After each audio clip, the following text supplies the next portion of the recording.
আসসালামু আলাইকুম রহমতুল্লাহ। ওয়ালাইকুম সালাম ওয়া রাহমাতুল্লাহি ওয়া বারাকাতুহু।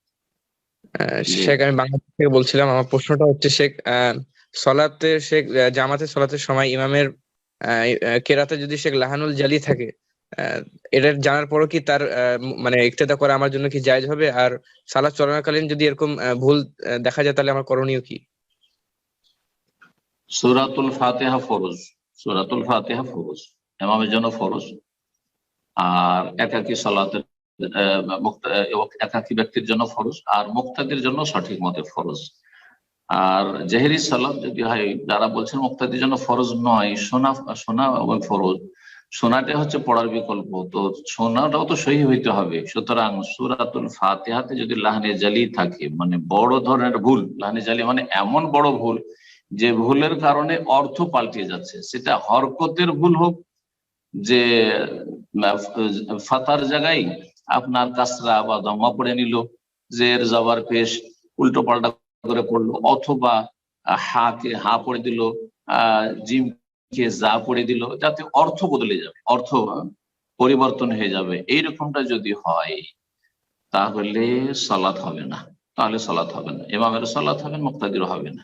কারণ সূরা ফাতিহা যেটা পড়া ফরজ, যে যা ছাড়া সালাত হয় না, সেটা সে ঠিকভাবে পড়েনি, বড় ধরনের ভুল করেছে, অর্থ পাল্টিয়ে দিয়েছে, তার পিছনে সালাত পড়া যায় না। এমন অবস্থা যদি হয়, তাহলে করণীয় হচ্ছে যে সেই জামাত থেকে বেরিয়ে যেতে হবে, সে মসজিদ থেকে বেরিয়ে যেতে হবে, অন্য মসজিদে গিয়ে সালাত আদায় করতে হবে। কিন্তু বাকি অতিরিক্ত কেরাত, অন্যান্য সূরাগুলি সূরা ফাতিহার পরে, সেটা সুন্নাত, মুস্তাহাব, ইমামের জন্য মুস্তাহাব। সুতরাং ইমাম যদি নাও পড়ে সালাত হবে।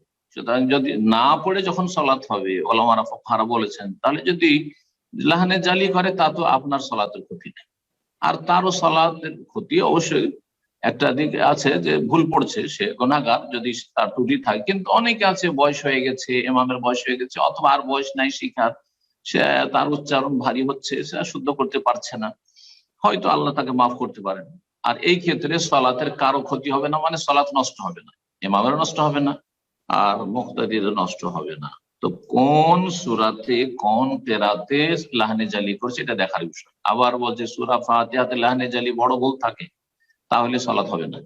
আর অন্য সূরাগুলি পড়তে গিয়ে যদি লাহানে জালি থাকে, কোনো অসুবিধা নেই, ইনশাআল্লাহ সালাত হয়ে যাবে। তবে তাকে চেষ্টা করা উচিত যে সে শুদ্ধ তেলাওয়াত করবে বাকি সূরাগুলি।